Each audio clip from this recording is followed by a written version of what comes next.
bossing, welcome back to my channel. Kayo po ba mga bossing ko ay isa sa mga mahilig sa mga pampaswerte? At nais nyo po na mas lumebel up ang inyong kaswertehan.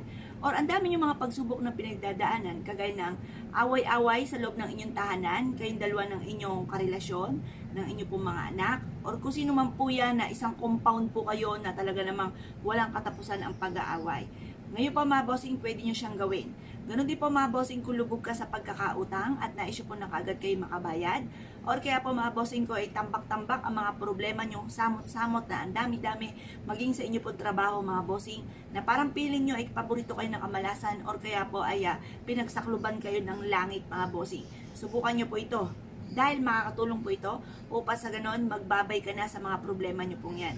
Pero syempre mga bossing, ang isa sa mga sikreto, kahit wala kang kahit anong gawin, basta kayo po ay may positibong pananaw sa buhay, mabilis nyo malalampasan po yan, yung hindi kayo masyado nagpapadala sa mga problema. Yung pati po na dahil may problema ka, magpapahiga-higa ka na parang wala ka sa mood na kumilos, lalo na kung ang problema nyo pera mga bossing, lalong dadami ang problema kapag ganyan na sitwasyon.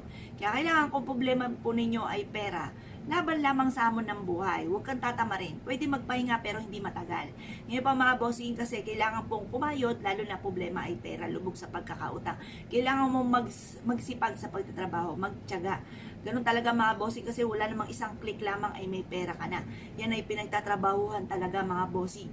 Ngayon po mga bossing, bukod po dyan, huwag kang makakalimot magdasal, na yan din po isa sa mga numero unong napansin ko. Kapag po ako'y nagdadasal mga bossing, mabilis na susolusyonan ang problema. Ngayon pa mga bossing, subukan nyo rin po itong gawin upang sa ganon, magbabay na po tayo dyan sa mga problema. Ako'y naniniwala na lahat ng mga problema ay may mga iba't ibang solusyon, iba't ibang pamamaraan para masolusyonan ang problema. Walang problema na walang solusyon. Subukan nyo po ito mga bossing. Kung ay po'y ang dami-dami problema, subukan nyo po ito. Ito po mga bossing ko ay sa pamamagitan ng sili. O napaisip po kayo.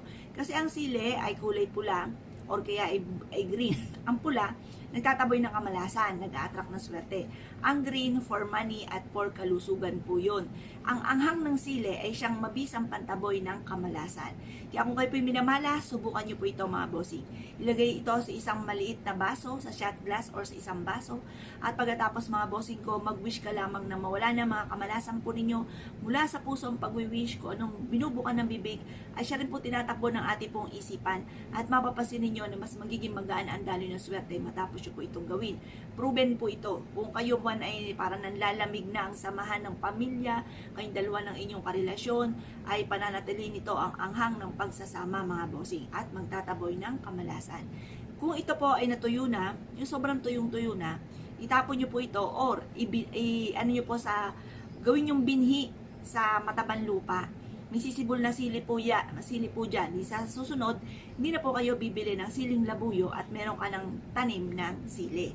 Proven po ito mga bossing, basta't may 100% kang paniniwala sa mga gatong mga pamamaraan. Ngayon pa mga bossing, kung kayo gagawa ng ganito, isikreto nyo na lamang para mabilis matupad ko naman ang inyong hihilingin. Kasi ang madalas, nakukontra po ito kapag po daldal kayo ng daldal, kaya huwag nyong pagaganahin ng kasabihan mga bossing ko, ng agos ng tubig sa ilog ay kayang pigilan, ngunit ang ating bibig, lalo't napapasarap sa kwentuhan, ay mahirap pigilan.